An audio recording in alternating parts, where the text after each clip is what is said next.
3个时辰。卯时3刻腌上的，不多不少，正好3个时辰。黄酒何时加入？2个时辰之前。入料之前可曾捶打？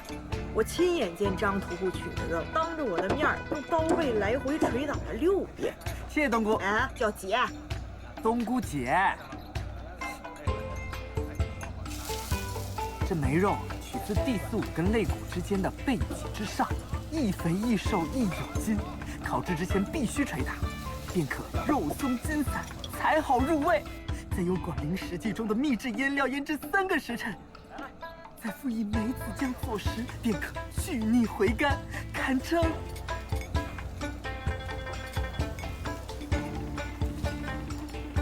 天下珍馐。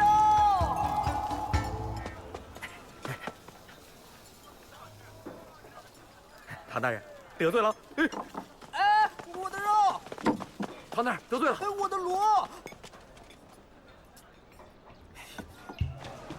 喂！哎，让一让！让一让！喂！让开！让开！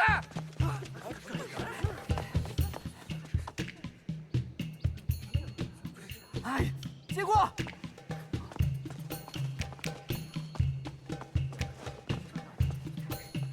案情实在是太紧急了。可有命案？没有。可有伤人？没有。可有走失？没有。那你不能让我好好吃完这顿饭再来吗？哎呀，不是，虽然这是些鸡鸣狗盗的案子，可是这些鸡鸣狗盗的案子它一块儿来了呀。你这样，我绝不耽误你吃饭。你一边吃，一边审。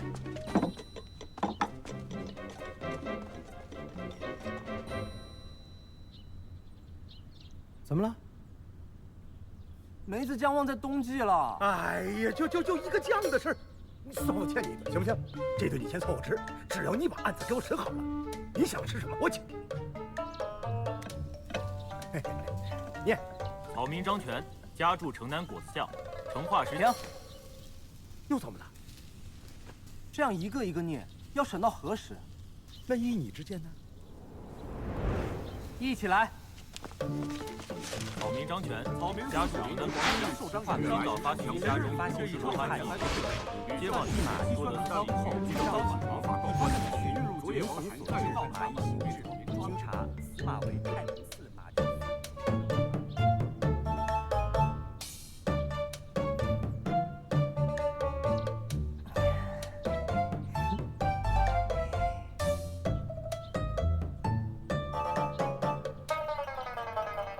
昨日可曾下雨？下了。大吗？不小。那昨日下雨之前，这只鸡在何处？一直在鸡窝里待着，老实着呢。空口无凭。唐大人，可有证据？前日我在耳墙之上撒了白灰。行窃官马，这可是充军流放的重罪。我就是要出城，这马它一直跟着我。雨前雨后，天潮地湿，这鸡窝内气味难闻，所以这只鸡绝对不可能待在鸡窝里。你说下雨之前你的鸡在鸡窝待着，这就说明你从未养过鸡，所以这只鸡绝对不可能是你。墙上的白灰被雨冲刷过，你认为不会留下任何痕迹。然而白灰遇水便会发热，这墙上日积月累的青苔被这白灰水烧过，便会变成极为细腻的青灰泥。你的身上没有任何白灰的痕迹。但是你的双手指缝间以及袖口都有青灰泥，对此，你如何解释？他身上是否带着什么？啊，回禀汤大人，从这老者身上搜出布袋一个。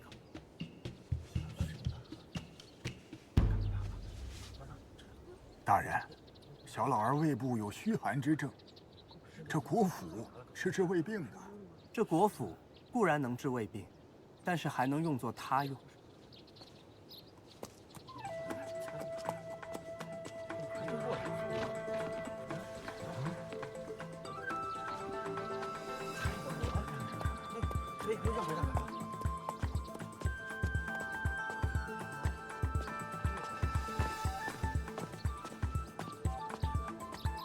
你知道马儿喜食甜物，便用此方法盗马，引得马儿自己跟你走，手法老道，心思缜密。这说明你不仅是个盗马贼，还是一个惯盗。大胆老贼，还不如实给我招来！大人饶命！大人饶命！要是不招的话，我就让你尝尝我顺天府的厉害！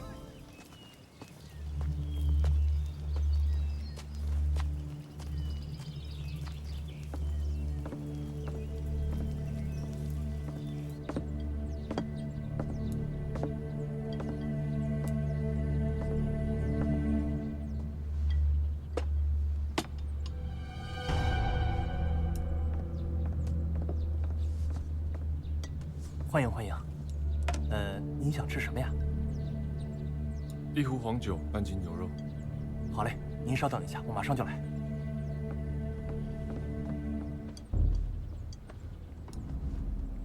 今年天气不错。啊？昨夜下了一场大雨，关外应该也下雨了吧？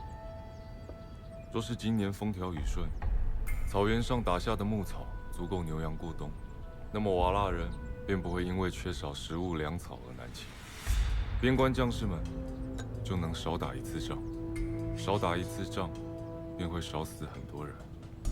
不是，你说这些跟我有什么关系吗？你15岁从军，17岁在五军营当了武长，20岁随千户丁如孙调往大同，编入云州铁卫。22岁官至百户总兵。戍边5年，出战100余次，却在27岁那年正月初5，刺杀了当时已是守备将军的丁如孙丁大人，改名换姓，逃至关外。11年间，再也没有人知道你的下落。不是，你找错人了吧？我今年才25。我说的不是你。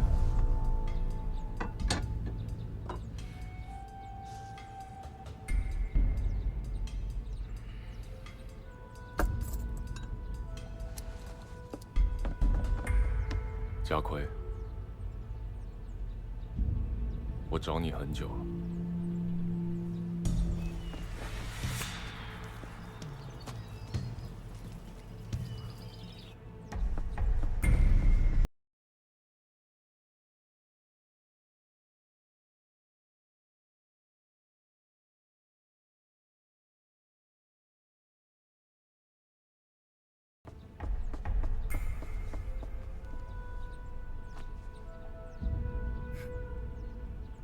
借一步说话。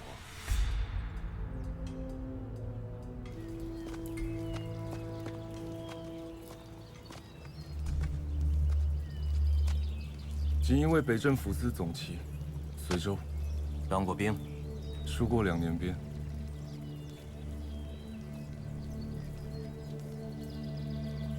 7个人，知道你有本事，不敢怠慢。你觉得你能拿得住我吗？我不知道，但我想试试。如果你想逃，以你的身手，我们7个人恐怕拦不住你。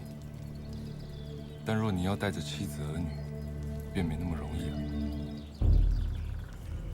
我若跟你走，能不能不要为难他们？祸不及妻儿，此事与他们无关。好，我可以跟你归案，但什么？我还是想知道我能不能走得脱。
看看鲜花吗？停！要不要看一下鲜花？公子，看一看吧。真好看。公子请自重。谁叫这花这么好看呢？哎，去哪儿，小姑娘？干脆，人和花我全都要。走吧。公子请自重。公子，没事吧，公子？哎，哪儿啊？站住！这个糖葫芦上面沾了你的口水，我也不要。信了。送你吧。这东西好好的，不想吃也别浪费嘛。你是个什么玩意儿？你信不信我弄死你？什么人这么厉害，在这荆棘之地闹市之中也敢喊打喊杀的？荆棘之地？你知道我是谁吗？啊？往那边看，睁大你的眼睛往那边看，看见了吗？就算是武安侯本人，也不会在这里大吼大叫的，更何况阁下只是武安侯之子。你认得我？郑侯爷膝下两子，一嫡一庶。听说这嫡长子郑成不学无术，还是个好色贪杯之人，莫非就是你吧？放肆！我家世子的名号也是你能随便说的？谁让你认的？公子，我错了，公子，多嘴，叫你多嘴。公子，啊，公子，这前面的路啊，被闹市之人堵住了，我选一条远点的路回府。这儿。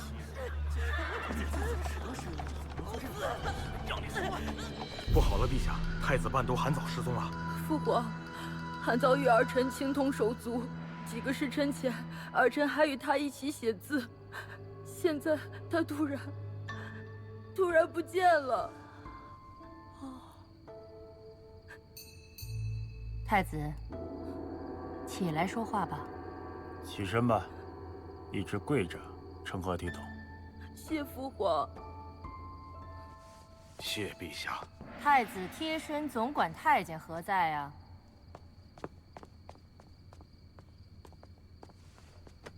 奴才刘向参见皇上、太后、贵妃娘娘。起来说话。谢陛下。今日到底是什么情况？今日午刻之后，太子殿下留在文华殿继续修习老师留下的课业。小枣说要回家晚饭，便早早离宫了。唉，韩藻这个年纪的孩子，就是一时贪玩。我看太子也要另选一个伴读了。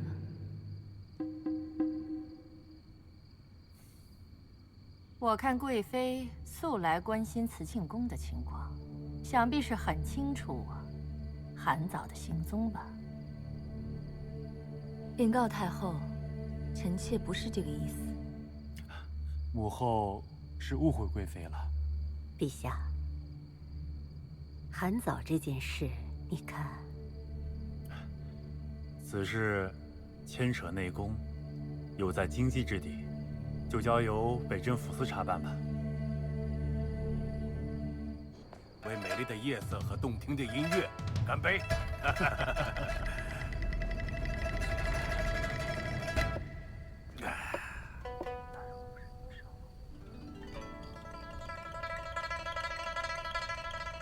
去吧。大人，怎么了？哦，王直来了，他要见我。王直？哪个王直啊？还能有哪个王直啊？西厂督工王直。王直深夜来访，是何用意啊？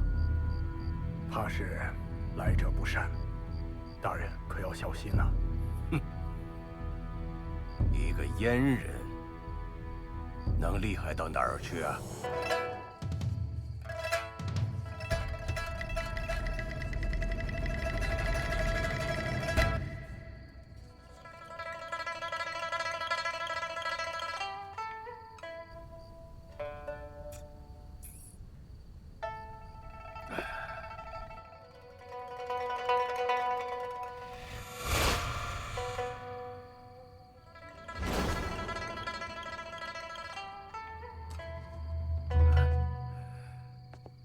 督公久等了。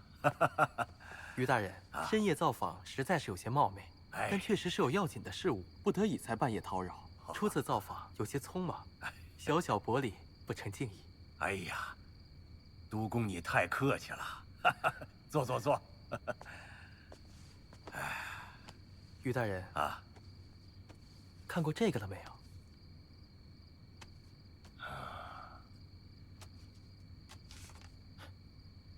这份折子上书的内容是关于立储之事。对呀，可有什么不妥？立储之事事关重大，我们做臣子的自然要为陛下分忧解难，哪有什么不妥啊？哦，那就好，那就好。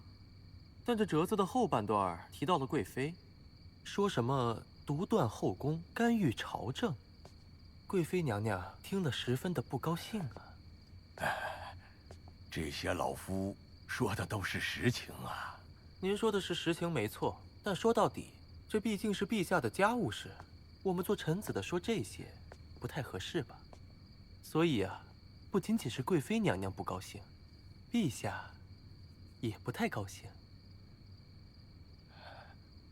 督公，有话你就直说吧。陛下不高兴，我们就得多留意。这一留意不要紧，发现于大人不该说的话，可真没少说呀。此言怎讲？成化12年9月12，于大人与礼部侍郎王大人、户部郎中孙大人、督察院御史陈大人，还有詹事院的钱辅成一起吃饭。席间，大人提议各部官员联手抗衡万党，祸乱朝政。成化13年5月13，江西城宣布正史司缺一名参政，于大人安排自己的二公子补上了这个空缺，并在他的分巡道按察司制副使的位置上多补了2年的履历。上个月初8晚上，于大人与夫人安寝之前，说什么陛下偏信贵妃，不识谗言，万党与东西厂的阉术把持了朝政，结党营私，欺君罔上，与内眷妄议朝政，这哪一条都是死罪，数罪并罚，可是要斩满门诛九族的呀。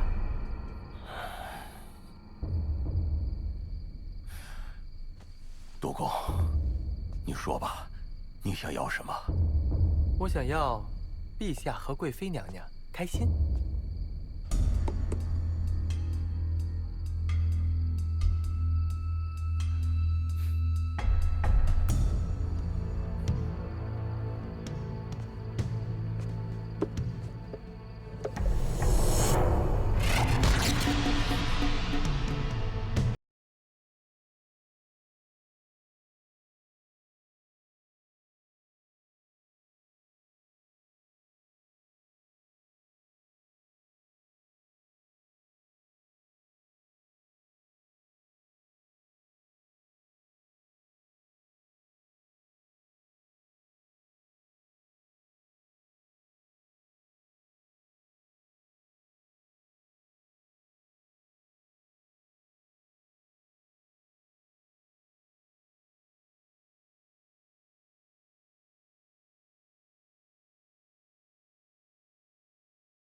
诧异问道：“姑娘，何出此言？”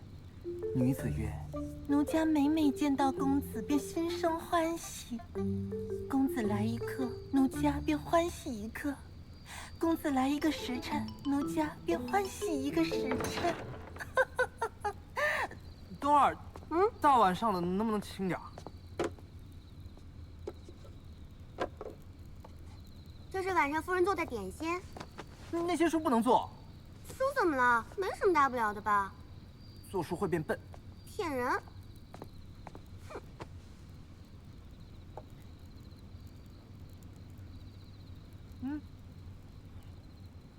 夫人今天心情不错。夫人倒确实是好心情。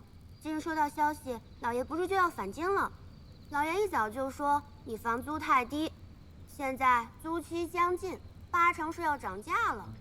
不是我1年才20两的俸禄，怎么又要涨房租啊？你一个堂堂从6品的官，天天碌碌无为，好吃懒做，只知道写这些小说。现在交不起房租了，在这里着急上火，怪谁呢？不是你一个小丫头，你跟我聊为官之道，国家大事你懂吗？你懂？你知不知道，现在官场上贪官专权，多是逢迎之辈，不干实事。南方暴力无数，使得民不聊生，盗乱四起。再加上前朝宋元之时，大量银钱外溢，导致国库空虚，以至于大明宝钞乱印，价值一落千丈。近几十年，北方战事吃紧，辽东朵颜三位虎视眈眈，可军界统帅却多是无才无能之辈。要我说，现在于朝廷就应该整朝纲，查贪腐；于国库必须彻查账目，开源节流；于北境整军务，立军功，肃军纪；于南方重农耕，促商贸，鼓励农商；于辽东就应该重开马市，暂时安抚各部势力，待得富国强兵之后再一举镇压，免除后顾之忧。这样你明白吗？不明白，但好像挺有道理的样子。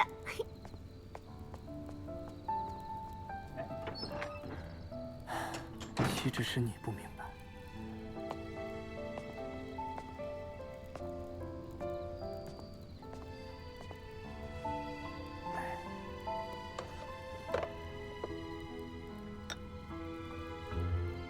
不写又能怎样？谁让你如此贪吃？不到半月，俸禄就被你吃光了。写吧，写吧，不然哪来的银子呢？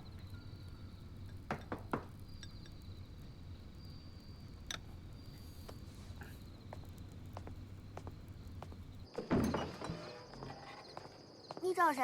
唐大人可在？老张，怎么了？唐大人，潘大人让你速速前往欢义楼。这么晚了去青楼干嘛？吴安侯的长子郑成死了。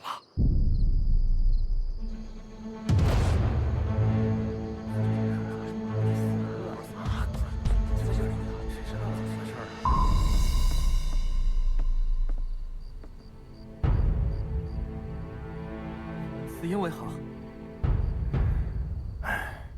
以我30余年仵作的经验，不好说。你知道这具男尸的身份吗？武安侯府长子郑成。那不就得了？世子家出了这种事情，人家老孙不想说，你就别难为人家。他不说，那你说呗。哎，你们顺天府的人都不说，让我一个帮忙的说呀？你堂堂一个医痴，见到这种稀奇古怪的死法，忍得住吗？行了，行了，行了，别废话。虽然说这具尸体所有的症状都像是脱阳而死，虽然说，你还让我说吗？2个疑点，来。你看他的牙齿内侧、牙缝以及口腔有血渍，这说明死者生前可能是吐过大量的鲜血，并且未来得及清理便死去。你再看这房间里面，异常的整洁，没有丝毫血迹。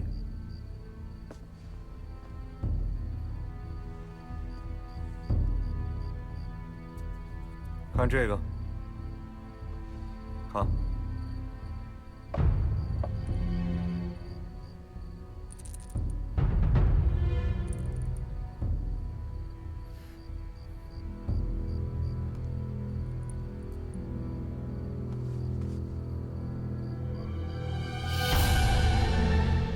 如果说这是死者生前所留，那么在他死之前肯定是极为痛苦。中毒？不确定，得回去慢慢查。那尽快啊！我不是你们顺天府的人吧？不是。那为什么每次勘察现场我还要听你的指挥？我欠你的呀？你我之间不说欠不欠的，你吃了我多少顿饭，我跟你算过吗？哦，你给我算这个，好，我们来算一算，我吃你的多还是你吃我的多？哎，老裴，你还跟我记小账啊？我记得还少了呢。我告诉你，今天是我出诊被你的人给拽过来的，你知道吗？我知道，妇科圣手嘛，有多少夫人小姐都不是真的有病，就算真的有，看到你也就好了，那是出不了人命的。你说话但是这里已经出人命了。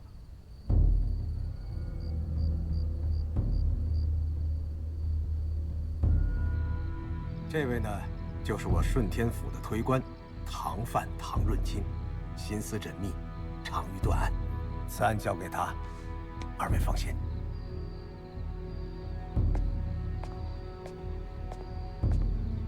侯爷，二公子，还请节哀。是你？怎么回事？第一个发现死者的人是谁？回堂大人，正是小人。你们与我分开之后，都发生了什么？青姿姑娘。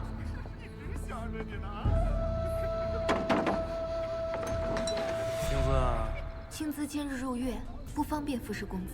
我管你入不入岳。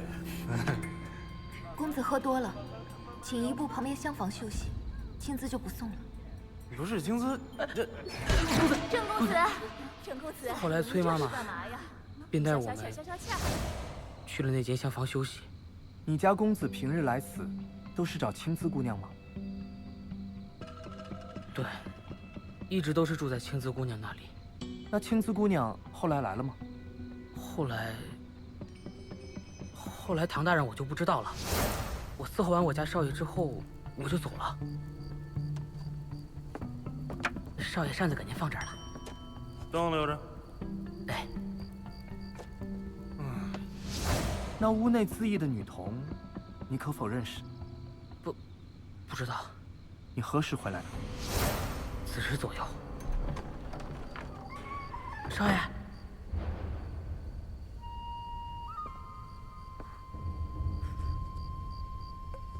少爷。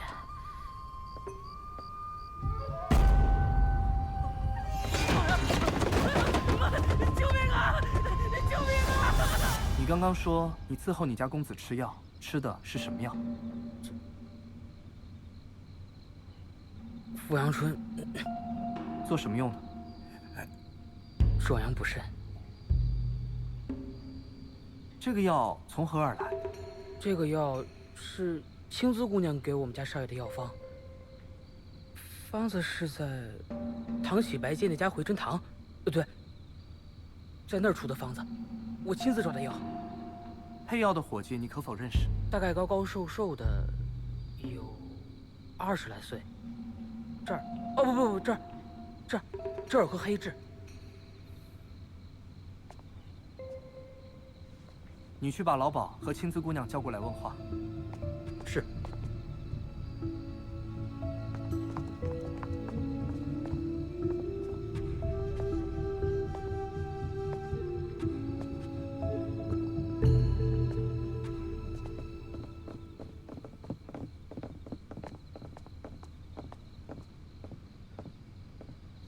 郑成是你的常客。是的。那为何今日你会与他发生口角？大人，是这样的，青姿，让他去隔壁的厢房先休息半个时辰，待会儿你跟我一同去赔个不是。小气二了吗？睡着了。睡着了。你当时进屋只有郑成一人。正是，当时他睡得正熟，我便没有打扰。那是什么时辰？将近戌11刻。灯烛是亮的还是灭的？是亮着的。屋内恣意的女童是谁？她是何时进去的？大人，女童我真的不知道是谁，而且她不是换1楼的姑娘。几时进入的房间，我更加是不知道了。再说这郑公子把外面的姑娘带回来，也不是第1次了。案发现场岂能破坏？唐范。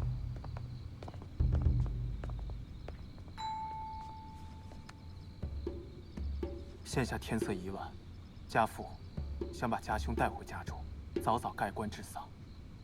不知大人能否与我行个方便？啊，死者为大，本该入土为安的。此事非同寻常，这个案情还有诸多疑点。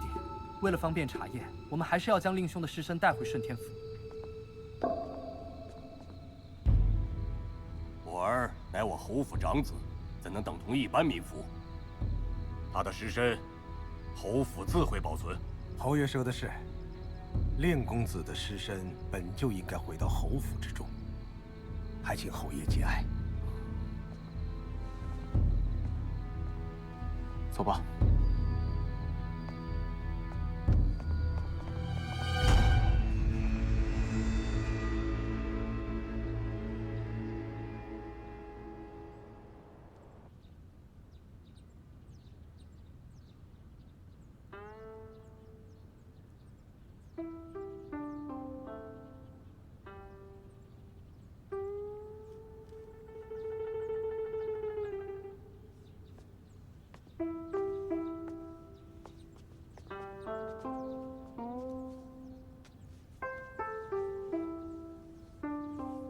这些年，我白发长了不少。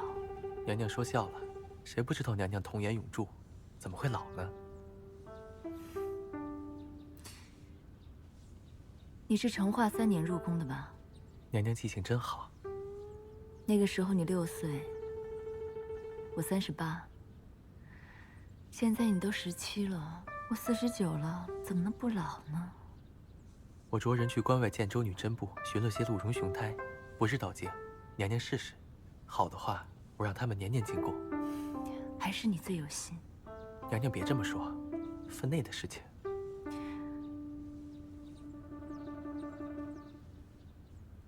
韩藻这件事，你听说了吧？听说了。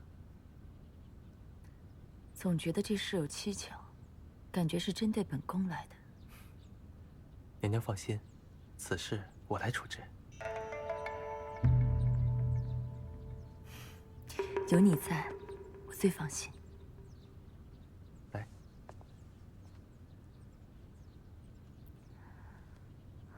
哎呦，这酒给咱俩折腾坏了，是不是？我跟你说，我现在饿极了，咱俩一人1碗面，吃完了回家睡觉啊！好说。师兄，你要是不爱吃面，我就给你换别的。此案有蹊跷，你还是吃面。你仔细想想，这个案子没那么简单。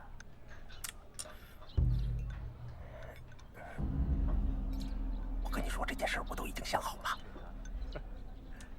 武安侯府的侯爷，他是不想家住万阳，再加上郑二家的公子私底下跟我说了，希望这个案子大事化小，所以这个案子定义为武安侯府郑成公子系脱阳急症爆发而死。那自缢的女童呢？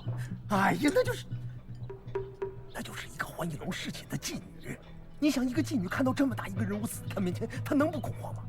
她又怕脱不了干系，情急之下自缢而亡。可现场的女尸不是欢迎楼的人了。除此之外，这个案子还有多处疑点。第一，郑成口中有大量干涸的血渍，那肯定是他死前所偶，但房间却异常整洁。第二，郑成指甲缝里有木屑，床板、床架有抓痕，这肯定是他死前痛苦挣扎所留下来的痕迹。虽然这2点很有可能是因为房间被重新整理过，还有第3点。哎，听，文清啊，你知道你刚才说什么了吗？你自己都说可能2字了。哎，我亲爱的师弟呀，你到底知不知道你为什么在翰林院被闲置了这么多年？为什么？太较真儿了你！我告诉你，这为官之道就是与人方便，与己方便，只有这样，官才能做得稳、做得好、做得长久。所以这件事情就算了结，你我都不要再说了，好吧？可是师兄，没什么可是的。师兄，吃面。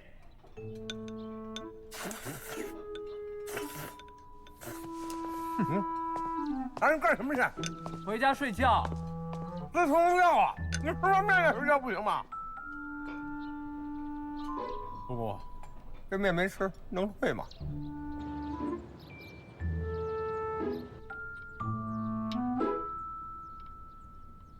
长宫这块玉佩好圆润啊！前朝的一个小玩意儿，数日前从于大人处得来的，随手玩玩。哪个于大人啊？当然是兵部的于大人。邦提督如果有兴趣，可以拿去。哎，我哪有此闲情啊？不如长宫了解这些物件，到我手里那真是糟蹋了。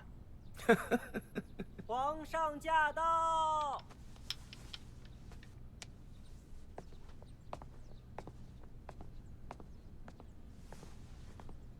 臣尚明参见陛下。臣汪直向陛下请安。两位爱卿平身。方才朕听说武安侯家的长子郑成突然死在了外头，顺天府上报说是郑成身体有疾。此事你们可有听说？臣略有耳闻。此案断案潦草，顺天府有敷衍其事之嫌。臣与上提督所见相同，天子脚下，功臣后裔家中发生了如此惨案，应当追查。如此，谁来查办此案最为合适？为陛下分忧，西厂责无旁贷。此案发生在京城，当由东厂查办最为妥当。近来京城的案子多由西厂负责，此案理应让西厂来查。汪提督办案本领，尚明素有耳闻，但总得有个先来后到吧？为陛下办事，绝无先来后到之分。陛下素来信任西厂，交办的差事，西厂上下也是尽心竭力。若陛下把武安侯大公子的案子交予微臣，西厂定不会像顺天府那般敷衍了事，有负圣恩。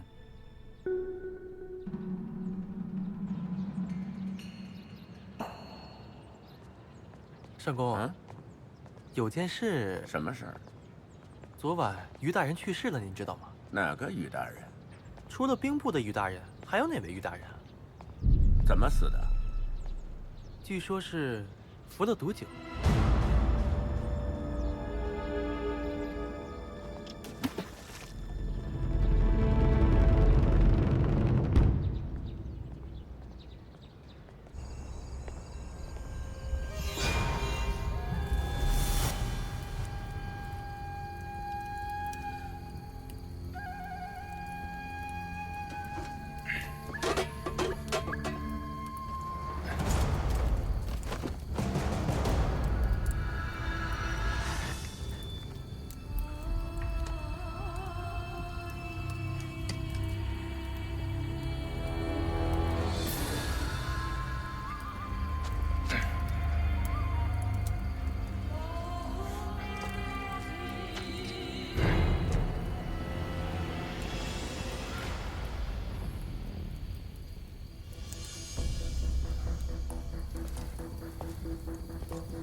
大哥，是我，大哥。大哥，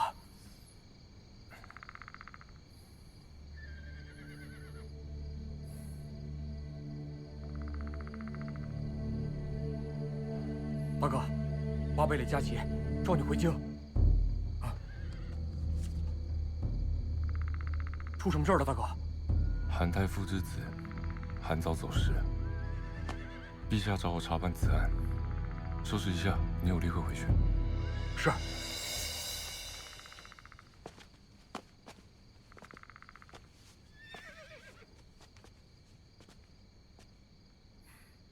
我有事必须即刻返京，我不在，你会不会逃？帮他解开家眷。奏起大人，这……如果他想逃，不管有没有家具，你们都拦不住他。是。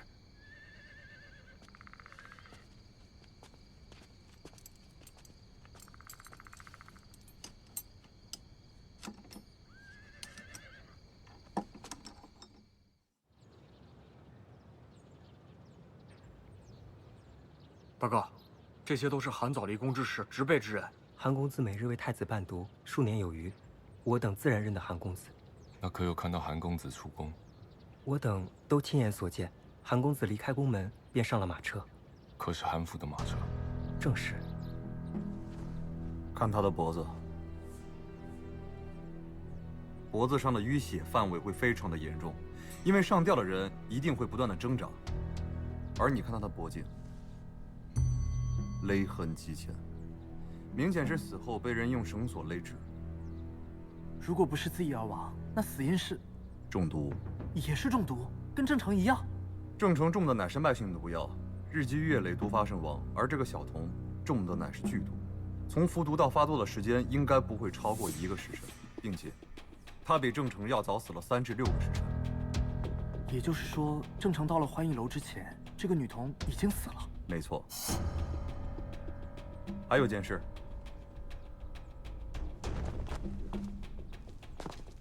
男的。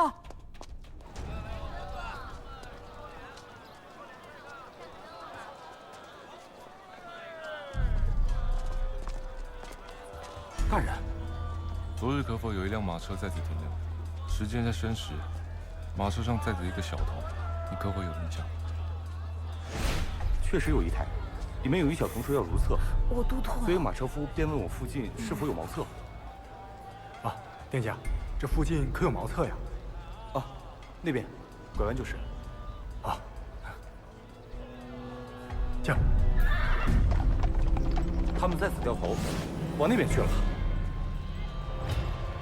闹市之中，马车为何会在此停留？那天有人吵架，所以围了很多围观的人，便将这路给堵上了，所以马车不得不在这儿停了一会儿。你可知道此事？经查，吵架二人，一个是武安侯家的公子，名叫郑成，而另一个是顺天府的推官，叫唐范。我要去找这2个人。完了，这下麻烦大了。现在刑部和大理寺联名上书要弹劾我们，说我们玩忽职守，草菅人命。哎，就连东厂都要参咱们一本了。早知今日，何必当初呢？这死者的身份都还没有查清楚，就匆忙结案，能不出纰漏吗？不是，那不是我呀，那是侯爷的意思啊。任强，你得帮我呀。让我想想。行，你想想。你想什么呢？想吃什么？饿了。东姑，老规矩。哦，好。师兄，你在干嘛？这不太吉利吧？哦，多拿了一只。哎，润江，你觉得此事还有回旋的余地吗？那要看师兄想要怎么做了。弹劾我是小，这要是牵连了顺天府就麻烦了。当然了，要是能保住我的官位，那就更好了。这件事情，陛下肯定不会轻易放过，东西厂也一定会借题发挥。你想啊，这死的不是普通人，是武安侯家的长子，这日后是要承袭爵位的人，陛下肯定会过问的。西厂提督汪直，自从西厂建立以来，办了多少朝廷命官，这一时间权倾朝野，可他还没有办过王侯家的案子。郑成这件事，他必是要拿来立威的。哎，那东厂呢？自太祖洪武皇帝设立东厂以来，到现在已经100年有余，可突然间被一个刚刚建立1年的西厂抢尽了风头，这谁都不会答应。所以现在西厂要做的事情，东厂便抢着做。师兄，你若想要全身而退，便要借此想办法。办法？如何做？上一份奏书，先是请罪，然后写出你的苦衷，和那时武安侯的说法，争取陛下的同情。然后写：既然有人弹劾顺天府处置不当，必有不足之处，不如请东厂、西厂、锦衣卫、刑部、大理寺一同协助调查此案，还武安侯府一个真相。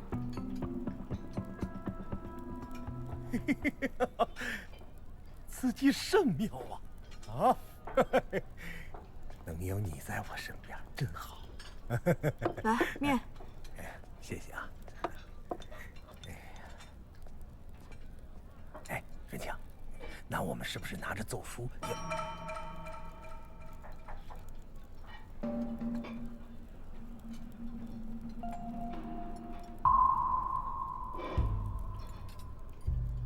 东姑，这面是你做的吗？新来的厨子。新来的厨子，我要见他，你把他请过来。